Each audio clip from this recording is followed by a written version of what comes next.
제가 아까 그런 축복받는 상황이 되면요, 늘 눈물이 흘렀는데 좀 감성이 좀 메말라먹었나 봅니다. 예, 살짝 이제 눈물이 글썽글썽거리긴 하는데요. 늘 하나님의 은혜가 충만한 상태로 살아가기를 소망하는 이성욱 목사입니다. 반갑습니다.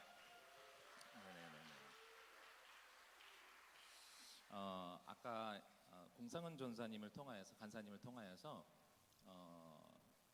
저를 어떻게 소개할까요? 라고 이제 물어보더라고요. 순간 당황해서 제가 뭐 내세울 게 하나도 없는데요. 그러면서 제가 이제 자주 들렀던 이 블로그 하나의 그 아이디라고 해야 되나요? 그 닉네임이 이제 생각이 났습니다. 무익한 종이라는 이제 블로그의 주인장이었는데, 그걸 보면서 한 번도 그런 생각을 한 적이 없었는데 앉으면서 이제 들었던 생각이 무익한 종? 종이라고 한다면 주인에게 유익해야 되지 않을까? 나는 유익한 종이 되고 싶다. 이런 생각을 했어요. 그래서 그 구절이 어디에 있나 살펴보니까 이제 누가복음 17장에 있더라고요. 그래서 누가복음 17장의 내용을 보니까 이런 내용입니다. 너희 중에 누구에게 밭을 갈거나 양을 치거나 하는 종이 있어 밭에서 돌아오면 그더러 곧 와서 앉아서 먹으라 할 자가 있느냐? 열심히 일했어요. 들어왔어요. 근데 들어왔으면 종이니까 누가 야 일로 와서 밥 먹어 할 사람이 있느냐라는 거예요. 도리어 그 주인은 야 가서 내 먹을 것 준비해 라고 하는 게 당연하다라는 거죠. 저는 그 순간 내가 지금까지 주일을 한다고 했을 때 또 무언가 하나님의 영광을 위해서 한다고 했을 때에 그래도 주님의 영광을 위해서 해야지 라는 생각을 했었던 것 같습니다. 그런데 이 말씀을 보면서 그 어떻게 보면은 내 이기심이었구나, 나 혼자만의 생각이었구나 라는 생각을 하게 되었어요. 그러면서 얘기를 하는 게 명한 대로 하였다고 주인이 종에게 감사하겠느냐? 이와 같이 너희도 명령받은 것을 다 행한 후에 이르기를 우리는 무익한 종이라 우리가 해야 할 일을 한 것뿐이다 라고 하라고 예수님께서 말씀하신 거예요. 저는 이 말씀을 보면서 최근에 이제 계속 제가 이제 고린도전서를 새벽에 이제 말씀하고 있는데 그 바울의 고백이랑 이게 일치된다라는 것을 생각했던 겁니다. 우리가 바울을 봤을 때에 바울 참 대단한 사람이잖아요. 자기 목숨까지 내세울 정도로 가라 하면 가서 복음을 전하고 41에 감한 39대의 그 매를 몇 번을 맞으면서도 죽음을 불사하면서까지도 계속해서 주를 위하여 복음을 전했던 바울입니다. 그러면 이 바울 입장에서는 내가 그래도 주님을 위해서 뭔가 했습니다 라고 자랑할 법한데 고린도전서 8장 9장을 보면은 내가 자랑할 게 하나도 없다라는 거예요. 그때는 그냥 좀 바울이 겸손했나 보다 이렇게 생각을 했었는데 이 말씀을 딱 보고 오늘의 이런 어떻게 소개할까요 했을 때 무익한 종 괜찮은 것 같은데 근데 내가 왜 무익한 종이야? 이런 걸 생각해 보는 과정 속에서 내가 자랑할 게 하나도 없구나, 내세울 게 하나도 없구나, 내가 무언가 주를 위해서 열심히 한다 했을 때에 내가 그것을 무언가 내세운 순간 내 자랑이 되어버린다는 것입니다. 바울이 얘기하는 것도 그렇고 이 누가복음에서 예수님께서 말씀하시는 것도 그겁니다. 마땅히 할 바를 우리는 하는 거예요. 마땅히 할 바를 하는 게 우리고 마땅히 할 바를 하지 못하는 게 아직 예수 그리스도를 알지 못하는 겁니다. 그리고 마땅히 할 바를 한다, 우리가 자연스럽게 얘기할 때 우리는 더 성숙한 그리스도인이 되는 것이죠. 제가 나누려고 했던 말씀은 이게 아닌데 하나님 감동이 주셔서 이렇게 말씀을 나누게 되었습니다. 어찌 보면 또 오늘 말씀과도 연관성이 있을 것 같은데 우리가 하나님 말씀을 먼저 보도록 하겠습니다. 시편 8편 1절에서 9절 말씀입니다. 시편 8편 1절에서 9절 말씀 우리 한 절씩 교독하도록 하겠습니다. 여호와 우리 주여 주의 이름이 온 땅에 어찌 그리 아름다운지요. 주의 영광이 하늘을 덮었나이다. 주의 대적으로 말미암아 어린아이들과 젖먹이들의 입으로 권능을 세우심이요 이는 원수들과 보복자들을 잠잠하게 하려 하심이니이다. 주의 손가락으로 만드신 주의 하늘과 주께서 베풀어 두신 달과 별들을 내가 보오니 사람이 무엇이기에 주께서 그를 생각하시며 인자가 무엇이기에 주께서 그를 돌보시나이까. 그를 하나님보다 조금 못하게 하시고 영화 존귀로 관을 씌우셨나이다. 주의 손으로 만드신 것을 다스리게 하시고 만물을 그의 발 아래 두셨으니 곧 모든 소와 양과 들짐승이며 공중의 새와 바다의 물고기와 바닷길에 다니는 것이니이다. 합독합니다. 여호와 우리 주여, 주의 이름이 온 땅에 어찌 그리 아름다운지요. 아멘. 지난주 토요일은 3월 1일 공휴일이었습니다. 그리고 어제는 대체 공휴일이었습니다. 혹시 어디 놀러 갔다 오신 분 계십니까? 날씨가 이제 지난주 금요일을 기점으로 해서 날씨가 많이 풀려가지고 어디 갈 법도 하시는데 다들 안 가시고 교회만 계셨나 봐요.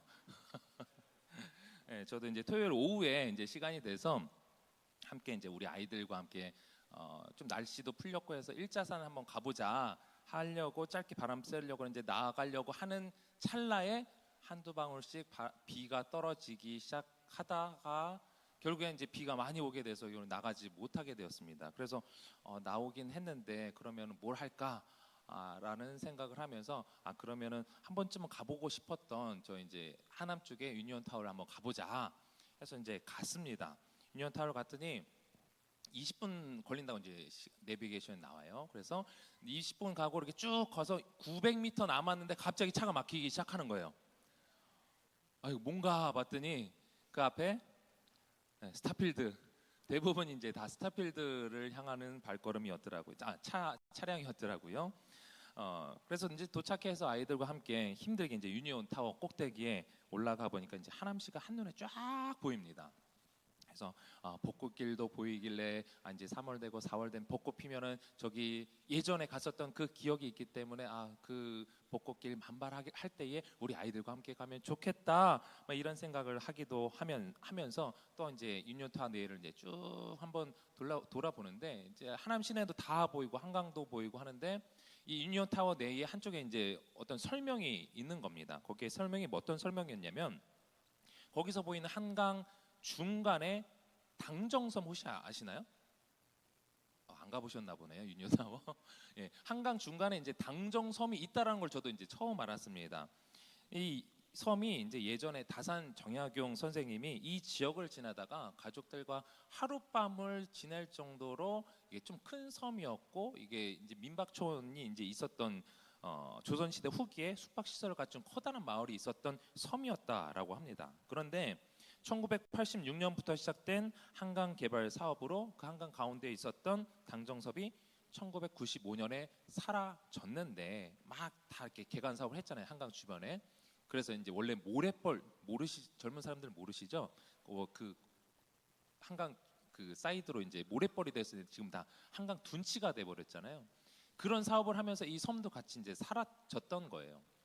그런데 이제 세월이 지나서 자연의 이 복원력으로 인해서 퇴적층이 생겨서 이 섬이 복원되었다. 그래서 이제 큰 곤이 천세의 도래지가 되었다. 이런 설명이 있었습니다. 그런 것을 보면서 사람의 이기심 때문에 이 자연을 파괴하고 자연은 그것을 복원하려고 하는구나. 이런 것을 보면 하나님께서 이 만물을 만드시고 지으시고 또 그것을 어떻게 보면 이제 많이 회복해 가잖아요. 사람은 파괴하면 파괴할수록 하나님께서 만들어 놓으신 자연의 그 섭리들은 그것을 다시 이제 복원하려고 하는데 그 한계에 미치다 보니까 이 자연이 점점 이상하게 되는 것 아니겠습니까? 이런 것들 보면서 참 자연이 대단하다라는 생각을 하게 되었는데 여러분들이 이런 이제 산으로 놀러 가고 바다로 강으로 이렇게 놀러 갈 때 자연을 바라볼 때에 여러분들 어떤 생각을 하십니까? 우리 1절 말씀 한번 같이 보도록 할까요? 오늘 읽었던 1절 말씀 시작. 여호와 우리 주여, 주의 이름이 온 땅에 어찌 그리 아름다운지요. 주의 영광이 하늘을 덮었나이다. 아멘. 시편 8편은 다윗의 시입니다. 다윗이 이렇게 얘기를 하는 거예요. 주의 이름이 온 땅에, 주의 영광이 하늘을 덮었다. 여러분, 자연 만물을 보시면서 온 땅이, 주의 이름이 온 땅에 있다 라고 고백해 보신 적이 있으십니까? 주의 영광이 하늘을 덮었다, 이런 것을 고백해 보신 적 있으세요? 저도 없습니다. 자연 참 대단하다, 하나님이 창조하셨지. 그래서 이제 보통 이제 산꼭대기 갔을 때 주님의 높고 위대하심 이런 걸 찬양하는데, 근데 정작 내 중심에서는 정말 주님의 영광이 온 땅에 가득하다 라는 놀라운 가운데 있었던 적은 사실 그렇게 많지 않았던 것 같아요. 그런데 이 자연 만물을 보면요, 가을에 낙엽이 떨어지는 것은 겨울을 준비하기 위함이죠. 그리고 겨울을 지나 새싹은 땅을 뚫고 올라올 준비를 하고, 그런 봄의 계절을 우리는 이제 바라보고 기대하고 있습니다. 이런 자연의 변화를 보면서 하나님께서 참으로 놀라운 광경을 우리에게 선사해주고 계신다라는 것을 느끼게 됩니다. 그리고 우리는 우리 눈에 보이는 것만 보지만 사실 보이지 않는 곳에서 어떻게 어떤 것들이 일어나는지 우리는 잘 몰라요. 그리고 우리는 보고 싶은 것만 봅니다. 보지 않는 것들 중에 여러 가지 하나님의 섭리 가운데 이루어지는 것들이 얼마나 많은지 모릅니다. 근데 오늘날 저를 포함한 현대인들이 이런 바쁜 나날을 보면서 살아가면서 하나님께서 창조하신 만물과 또 그 만물의 아름다움, 그리고 그곳에 그 속에 있는 하나님의 영광을 바라보지 못하는 것 같아서 아쉽습니다. 또 인간의 몸에 사실 그런 것들 많이 파괴했죠. 볼 수 있는 것들 많이 파괴했어요. 3절을 보면요, 주께서 베풀어 두신 달과 별을 본다고 하는데, 여러분 밤에 마지막으로 별을 보신 적이 언제세요? 요즘엔 보기 힘들어요. 반짝반짝거리는 거 인공위성입니다. 비행기입니다. 별 아니에요. 정말 좀 이제 시골에 갔을 때, 시골에 가서 이제 맑은 하늘에서 이제 볼 수 있다거나 그럴 수 있지, 별 보기 사실 쉽지 않아요. 그런데 그 별을 보고 하나님의 영광을 찬양해야 되는데 없어요. 깜깜해요. 그냥 우리 인생처럼 깜깜합니다. 앞이 보이질 않아요. 그러나 여전히 하나님께서는 온 만물을 창조하신 창조주이시고, 여전히 그의 영광이 온 땅에 가득한 것은 변함없는 사실인 줄 믿으시기 바랍니다. 여러분들이 하나님에 대한 원망이 있다면, 또 의심이 있다면, 우리는 산을 올라갈 필요가 있어요. 자연을 바라볼 필요가 있어요. 멀리 유니온트 한번 가보세요. 시내가 다 보여요. 특히 한강 뭐 이런데 자연 쪽을 많이 볼 수가 있기 때문에 한번 올라가 보세요.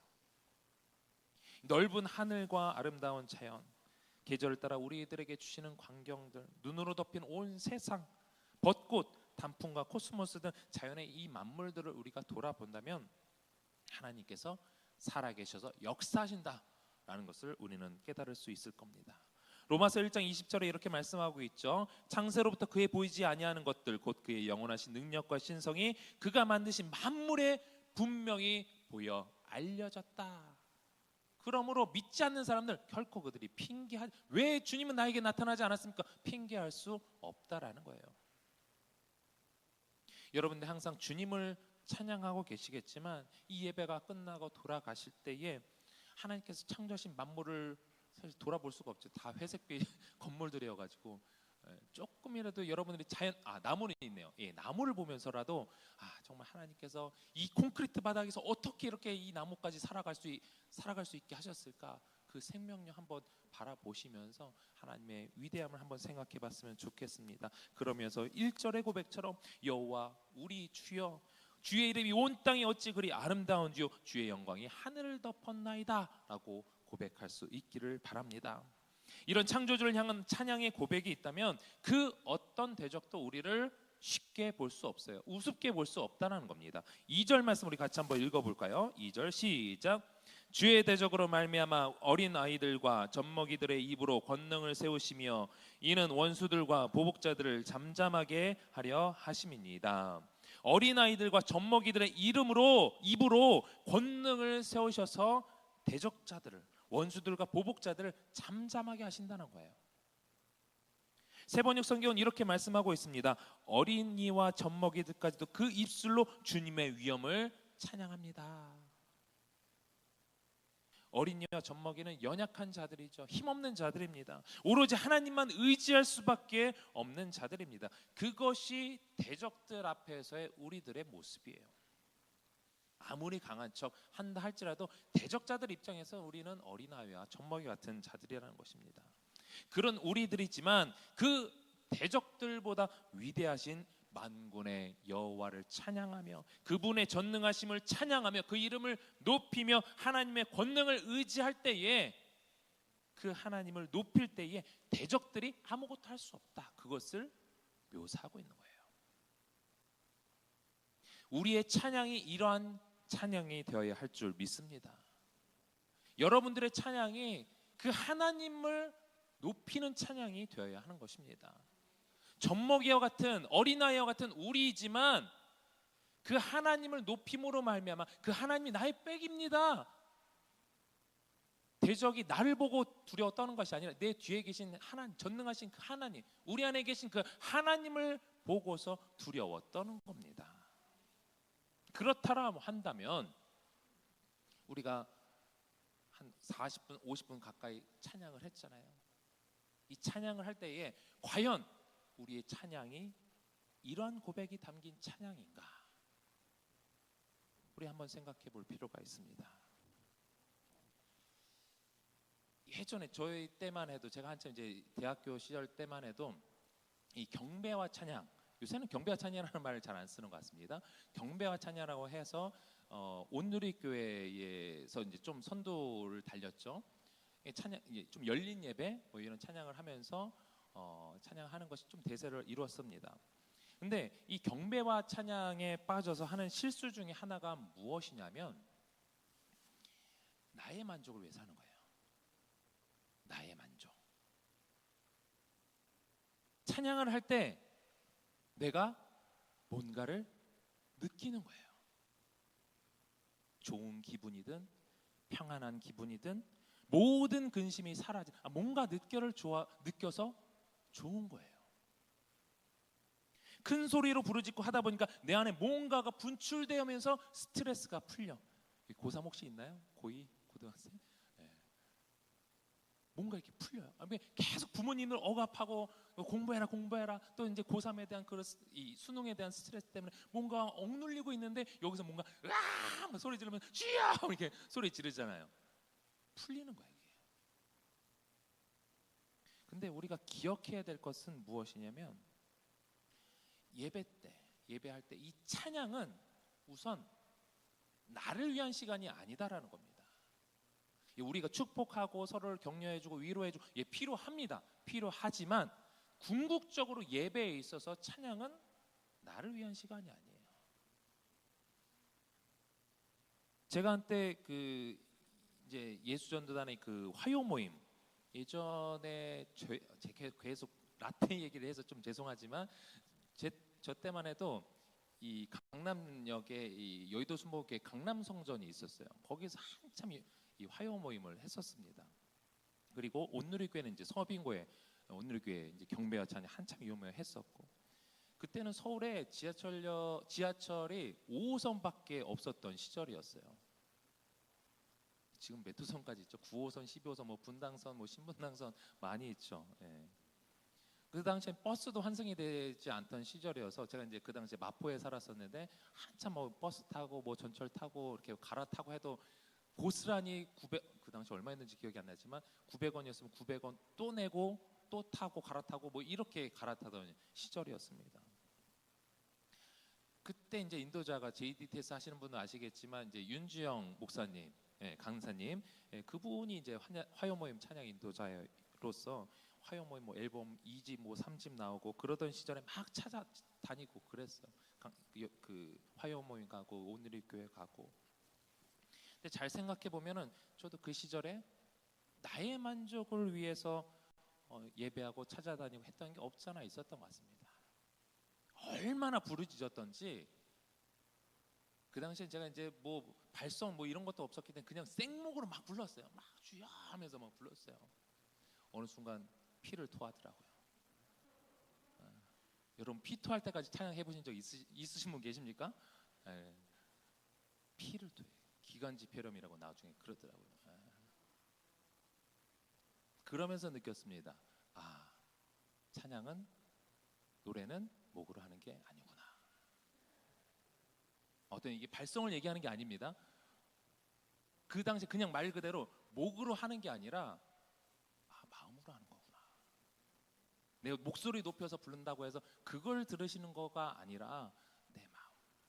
목소리 내고 싶은데 내지 못했을 때 그 답답함. 근데 그 가운데 정말 내 진심으로 우러나서 하는 찬양 혹시 해보신 적 있어요? 여러분 한번 그런 충동이 일어날 때, 내가 정말 많이 찬양하고 싶어, 내 목소리 높여 찬양하고 싶어 할 때에 그때 한번 목 닫아보세요. 그리고 어떻게 찬양을 하는 것이 더 좋을지 한 번쯤은 한번 해볼 필요가 있습니다. 너무 열심히 찬양하는 것을 우리는 조심할 필요가 있어요.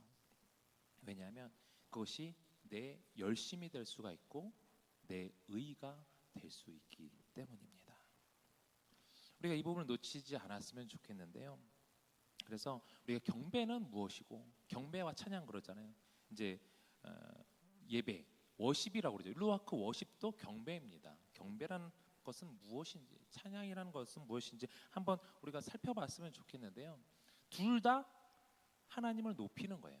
둘 다 하나님을 높이는 것인데, 찬양은 말 그대로 전적으로 하나님을 높이는 거죠. 전적으로 하나님을 높이면서 하나님을 높이고 자랑하고 선포하는 데 초점이 있습니다. 그래서 보통 소리로 많이 표현이 됩니다.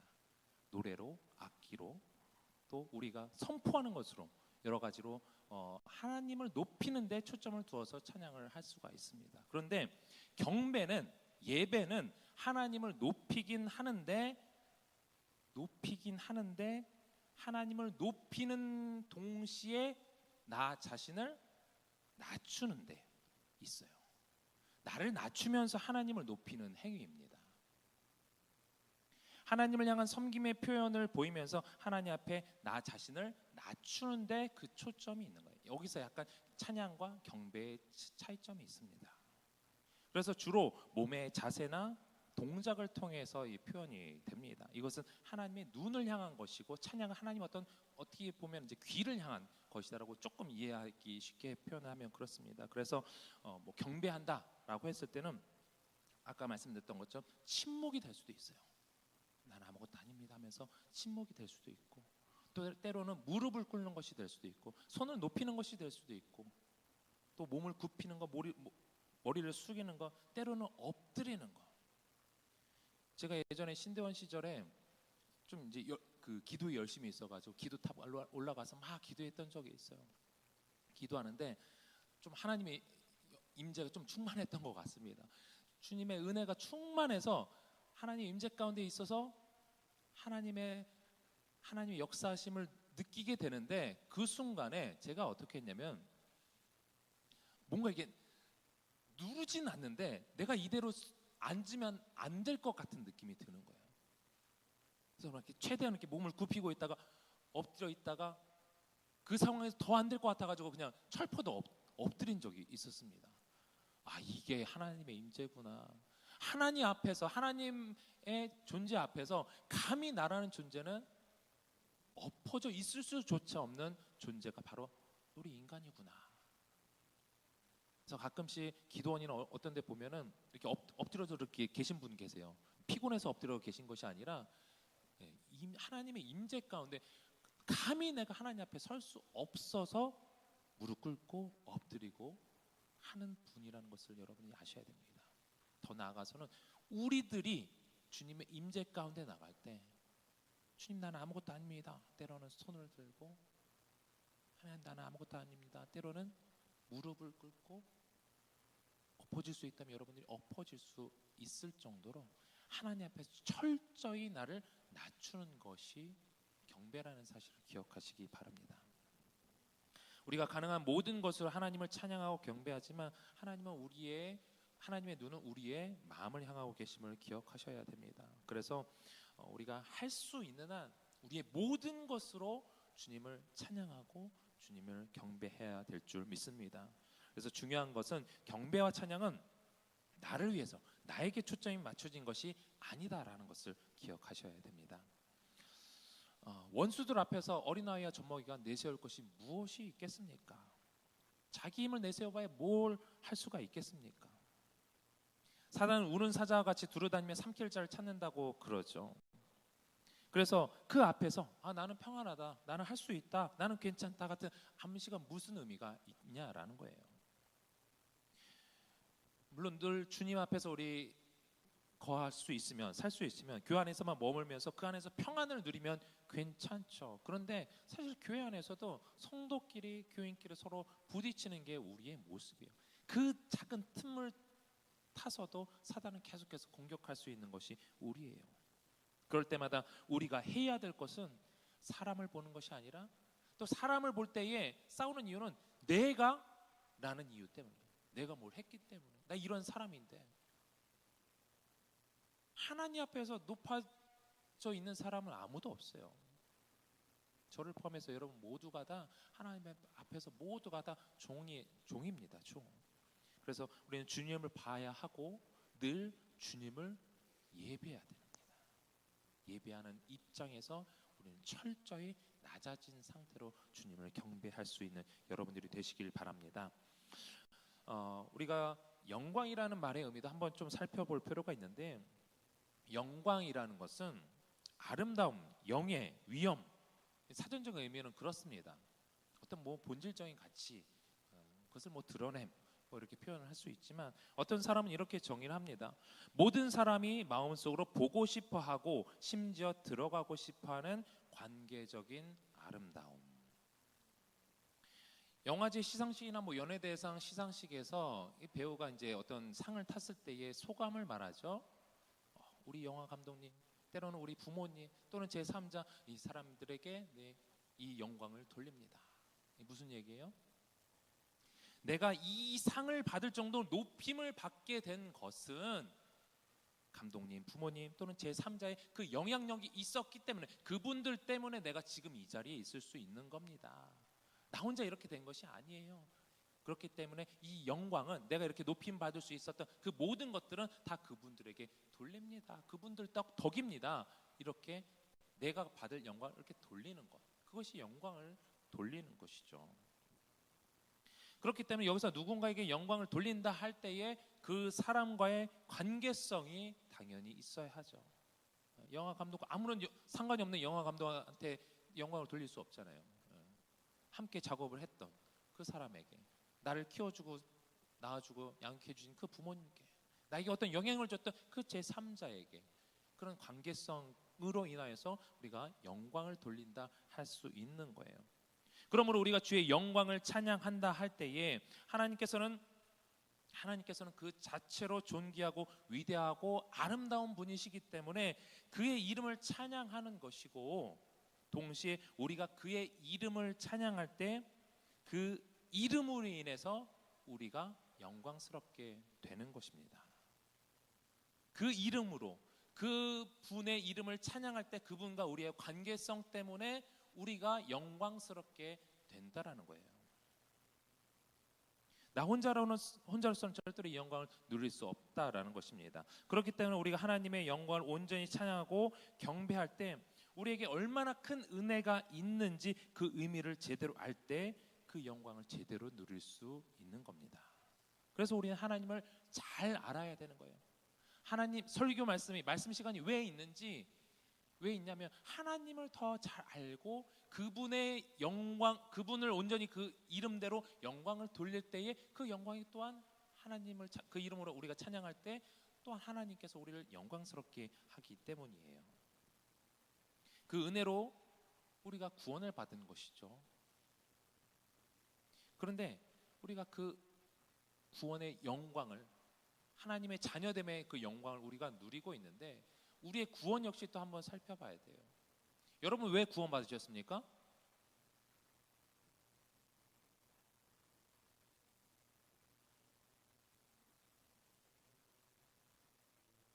아멘. 왜 구원 받으셨습니까?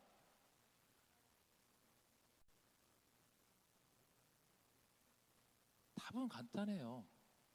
여러분이 이 자리에 있는 이유가 구원받은 이유예요. 구원 자체가 우리의 최종 목적은 아니죠.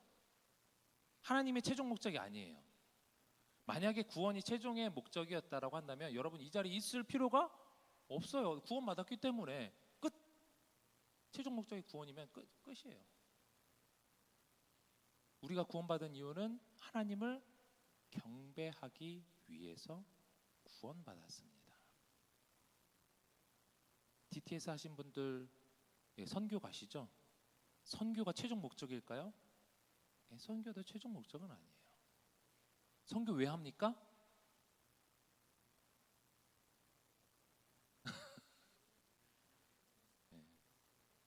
선교하는 이유는 선교하는 그 땅에 하나님을 예배하는 사람이 없기 때문에 선교하는 거예요.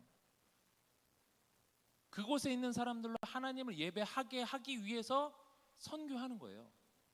예수님을 알리는 거예요. 그들이 구원받게 하는 거예요.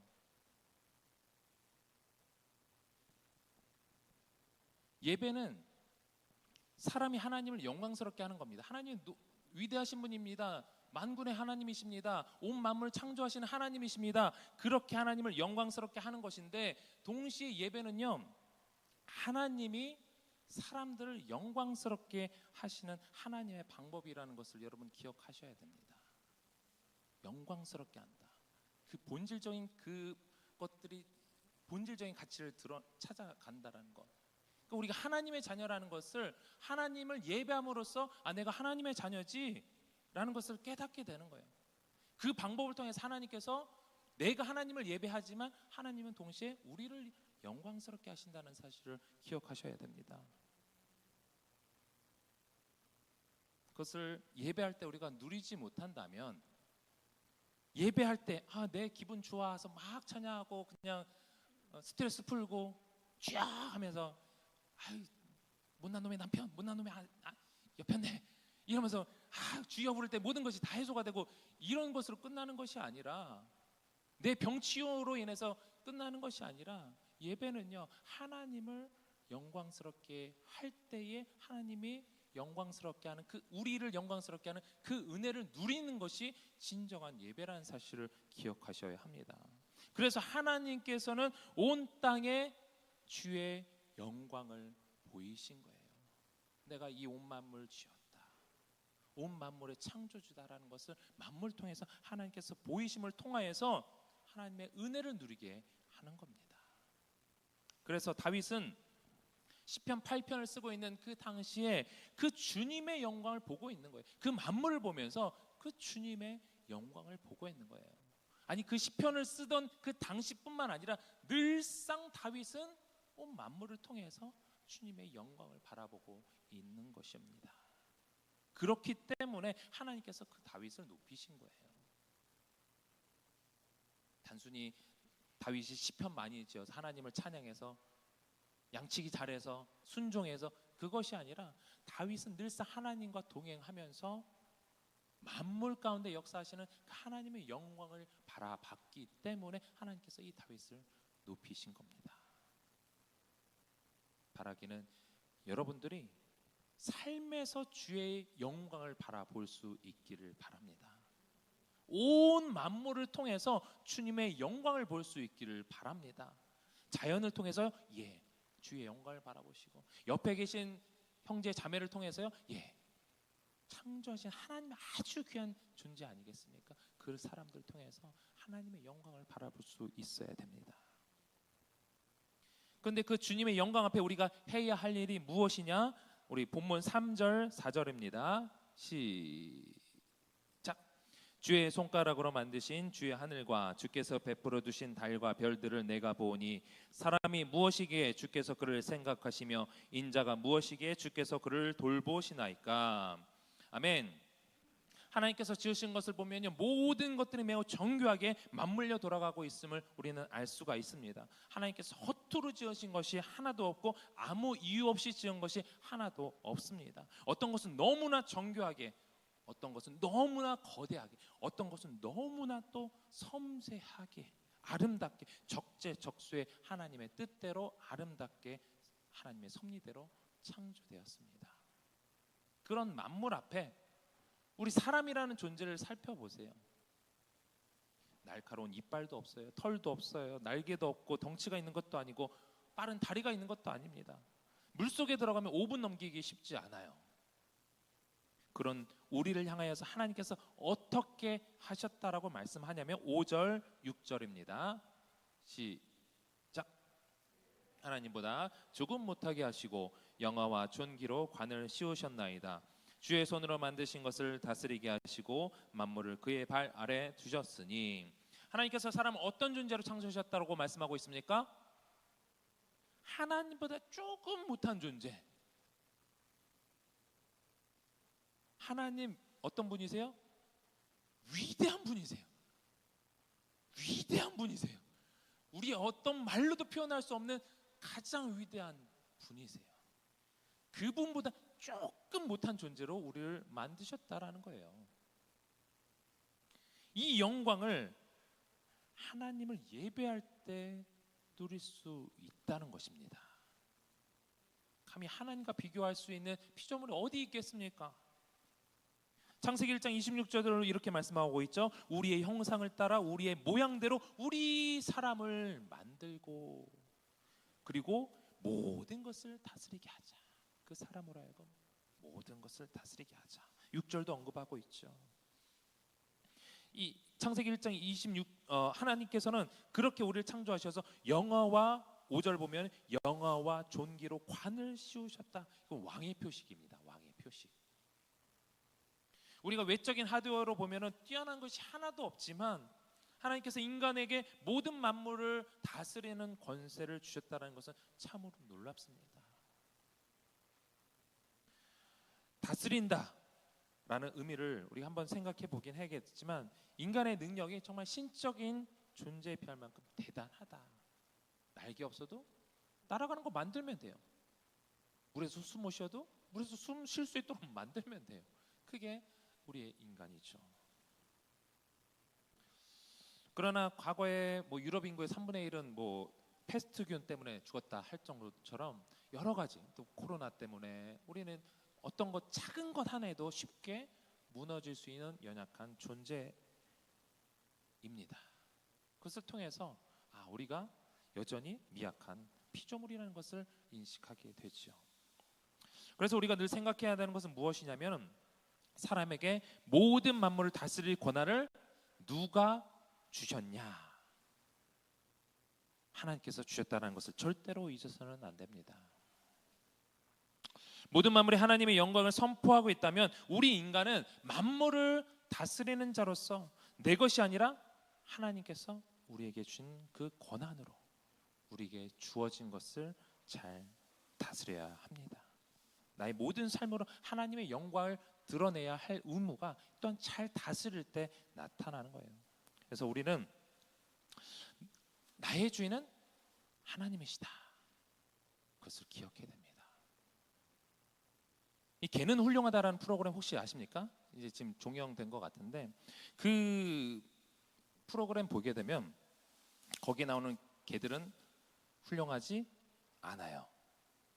개는 훌륭하다라고 하는데 훌륭하지 않아요. 거기에 개는 나오는 개들은 아무 이유 없이 지나간 사람 물고 때로는 주인도 물고 그런 개들입니다. 그런데 그 개를 그 반려견을 이제 그 반려견 행동 전문가가 나와서 할 때에 어떻게 하느냐? 그 사람이 늘상 문제는 이거다라고 했을 때 그 문제를 보면 대부분이 다 두 가지입니다. 두 가지 무엇이냐? 이 집의 주인을 개는 자신으로 인식하고 있다는 거예요. 두 번째 문제는 뭐냐? 그러니까 이 집에서 이 개가 따라야 할 규칙은 없다라고 개는 생각한다라는 거죠. 주인이 살고 있는 집을 자기 영역으로 생각하고 자기 영역을 침범했을 때 왕왕왕 이렇게 짖는 거예요. 주인이 아무리 말해도 통제가 안 되죠. 그래서 이 반려견 행동가가 전문가가 하는 게 뭡니까? 초점을 두고 훈련은 이거예요. 걔한테 계속 이 집의 주인은 너 아니야. 이 집의 주인은 걔 안녕 걔 너 아니야. 주인이야. 이 사람이 주인이야. 라는 것을 알려줘요. 두 번째로는 그렇기 때문에 이 집에서 지켜야 할 규칙이 있는데 넌 그 규칙을 따라야 해. 그 규칙대로 안 돼? 그러면 너 저리 가. 때로는 맞기도 하고 가둬두기도 하고 통제를 합니다. 그리고 그 규칙을 따를 때 상을 주죠.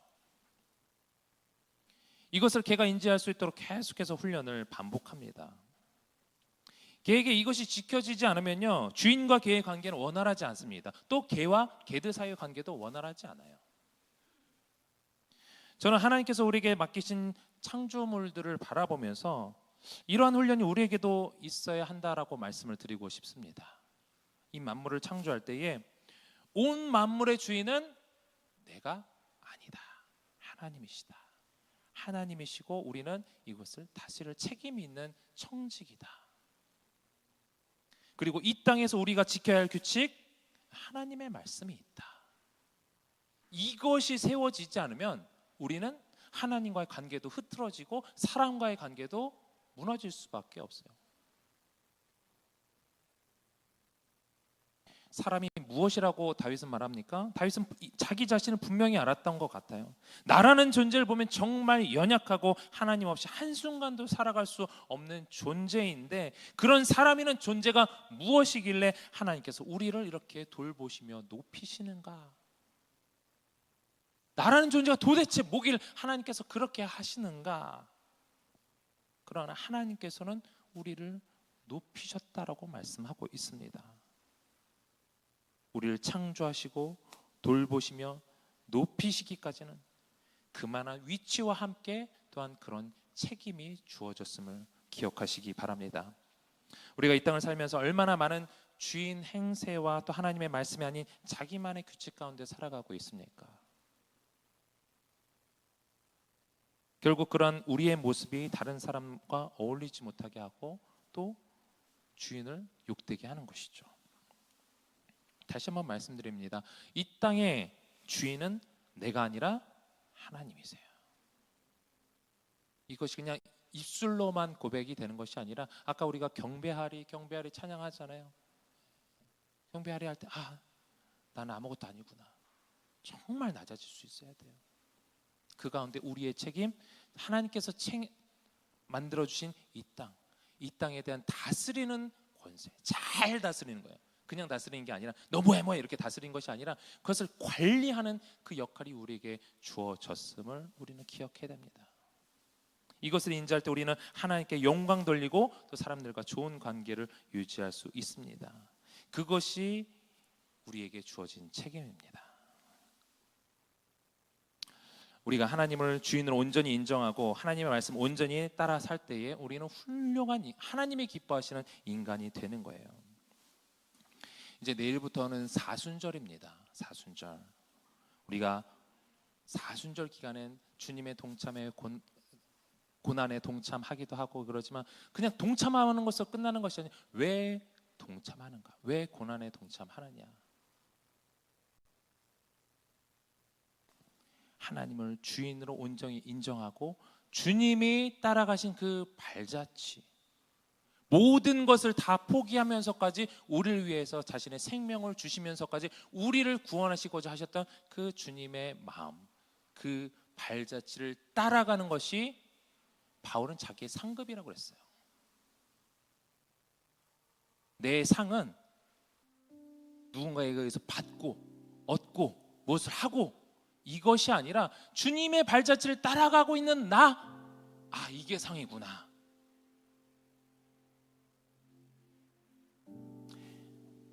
이 사순절 기간에 여러분들이 이것이 훈련이 되었으면 좋겠습니다. 감사와 겸손, 그리고 죄와 탐심에 대한 회개, 그리고 거룩의 회복.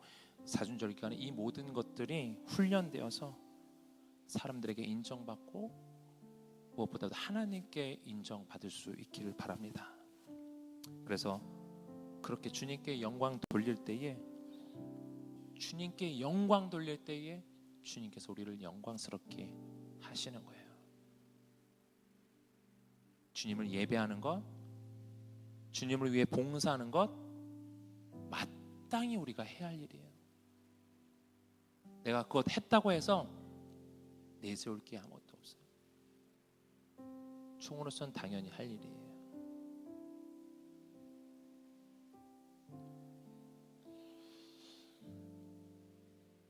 이 시간 함께 찬양을 했으면 좋겠는데요.